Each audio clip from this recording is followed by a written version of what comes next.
بسم الله الرحمن الرحيم. الحمد لله والصلاة والسلام على رسول الله.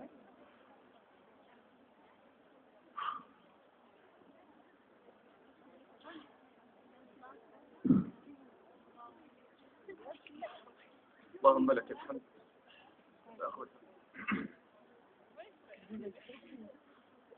اللهم لك الحمد حمدا كثيرا.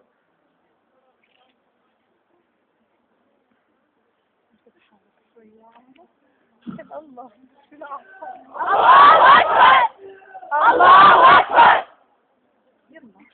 والله يا أخوة هذه الدموع لا تنزل حزنا عليهم، فهم إن شاء الله في الجنة، لكني أحزن أن نلقى الله وقد خذلنا إخواننا المسلمين. بس هذا الذي يبكي.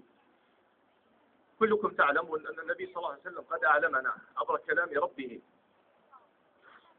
إن تكونوا تألمون فإنهم بين قوسين الكلاب الظالمين يألمون كما تألمون وترجون من الله ما لا يرجون. أنا عزائي لن أقف لعزي، بين قوسين بالعامية بقول نيالهم أتمنى والله أن أموت شهيدا. الله أكبر الله أكبر. يا شهيد الساحل ساح، يا شهيد الساحل ساح. هيبة السن نظام وراء، هيبة السن نظام وراء. ليست المشكلة أن هناك من يموت، صدقوني فقد مات الصحابة وهم أشرف منا. وليست المشكلة أن هناك من يفقد، فنحن نفقد آباءنا وأمهاتنا وإخوة وأخوات لنا بالموت الطبيعي. حوادث السيارات في بلادنا بتموت أكثر من الشهداء، لكن أرجع وأقول: يموتون لأنهم أبوا إلا أن يقولوا كلمة الحق. هذا الذي يقف عندهم. يموتون لأنهم رفضوا الظلم.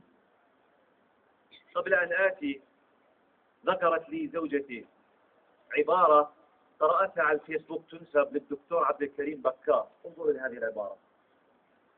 قال: يموت يوميا عشرات السوريين، لكن يولد يوميا ملايين على طريق الحرية والكرامة.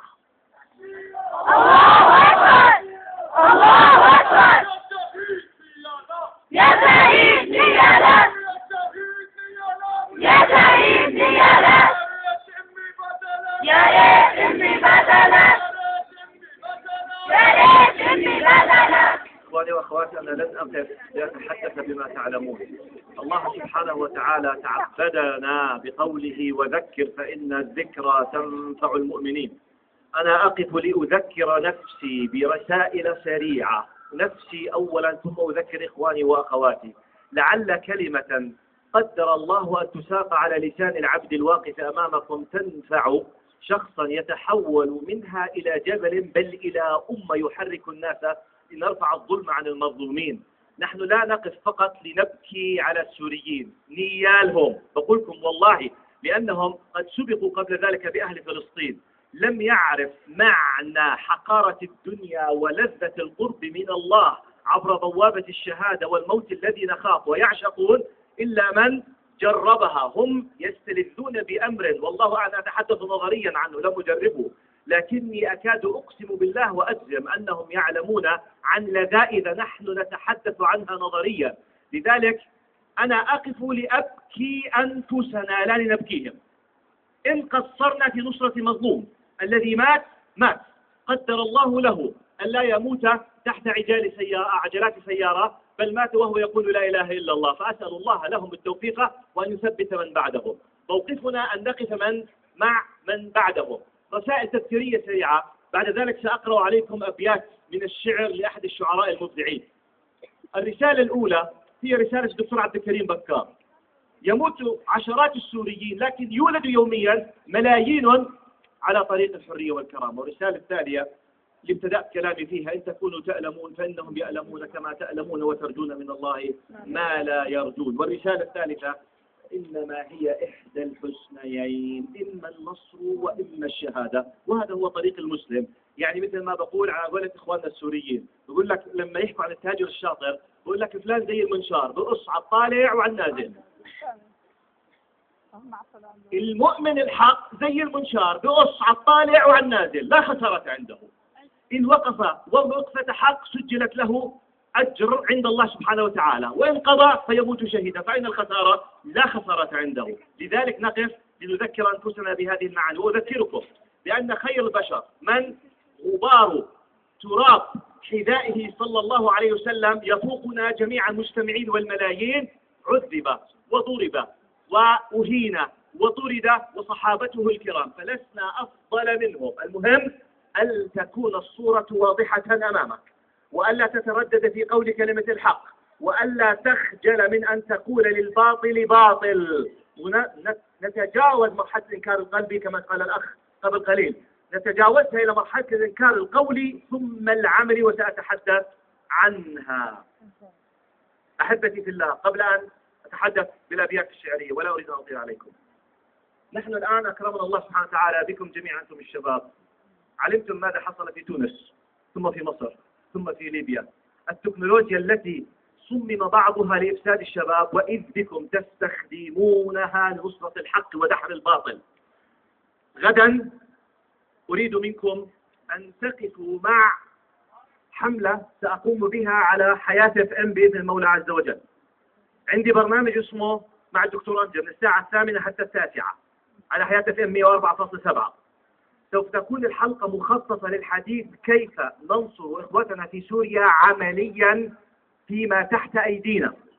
سآتي بحالات ممن قدموا عمليا للنصرة، وراح أفتح في هناك حملة على الإنترنت الآن. غدا ستكون مربوطة بصفحتي على الفيسبوك، حملة عنوانها حملة 100,000 توقيع نداء لجلالة الملك عبد الله لطرد السفير السوري من عمان. الله أكبر الله أكبر. هذه الحملة غدا ستكون مرتبطة بصفحتي. أنا سأشعر بالخزي، صفحتي أكرمني الله بها بأن يوجد فيها 100,000 فان.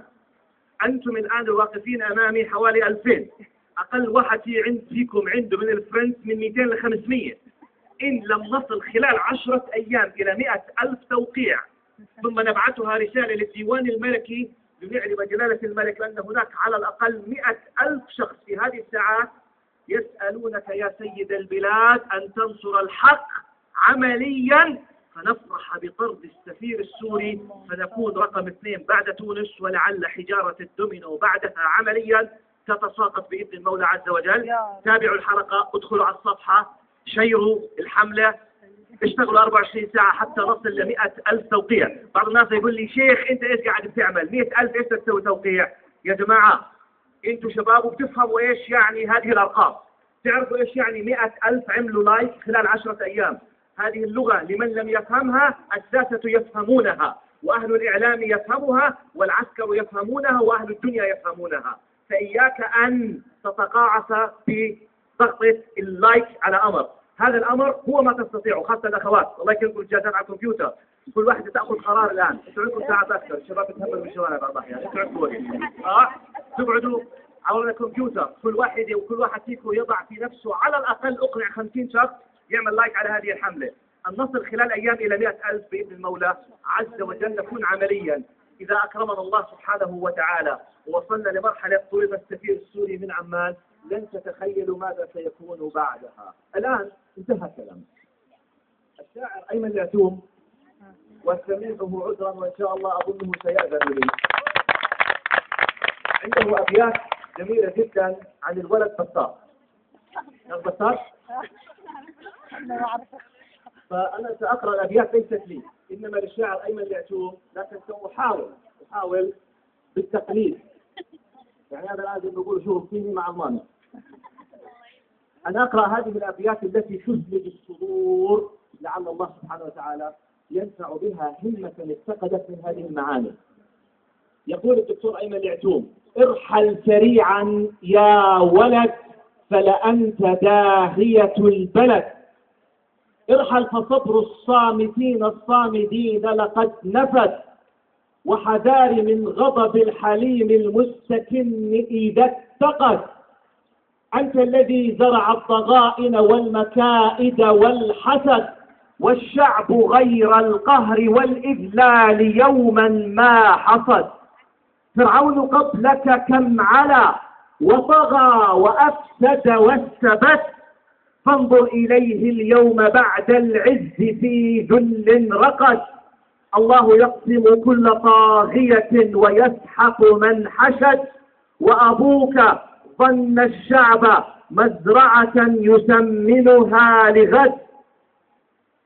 وأبوك ظن الشعب مزرعة يسمنها لغد، لتهز رأسا لا لتصرخ لا وترعب من فسد، وتظل راضخة تذوق الويل ترسف في الصفد. لا لا لا وألف لا، تأتيك عصفا لا يرد، تأتيك طوفانا فلا يغنيك جيش أو عدد.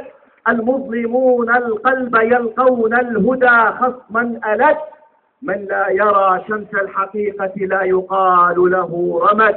أيقال هات النور برهانا لتقنع من جحد، يا أيها الطاغوت جيل فاسد سكن الجسد، أسد علي وأرنب في الحرب عن خوف خمد.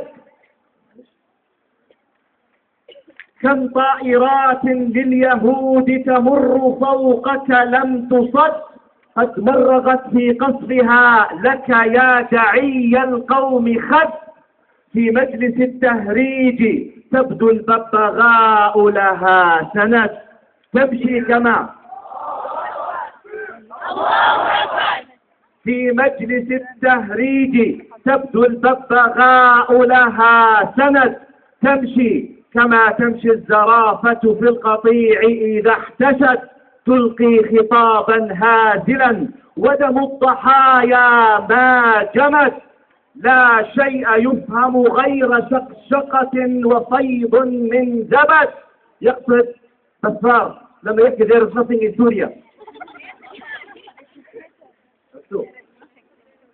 تمشي كما تمشي الزرافة في القطيع إذا احتشت، يلقي خطابا هازلا ودم الضحايا ما جمد. لا شيء يفهم غير شقشقة وفيض من زبد. وممثلون يلوحون بكل ثانية يد، ومصفقون تجمعوا من كل ناحية مدد. الزين شين واللسان من الفهاهة في درج.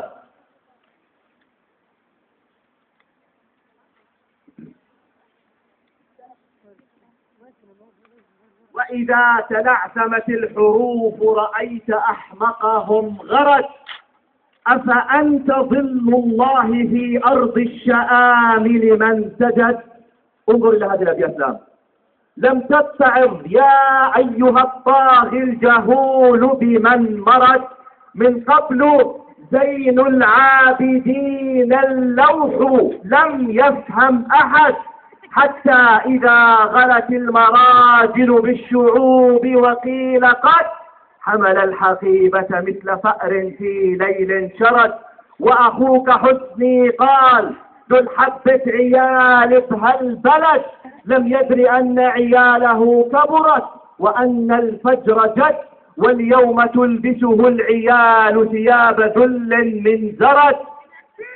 الله أكبر الله أكبر الله أكبر. واليوم تلبسه العيال ثياب ذل من زرد، وتشده من جيده بغليظ حبل من مسد.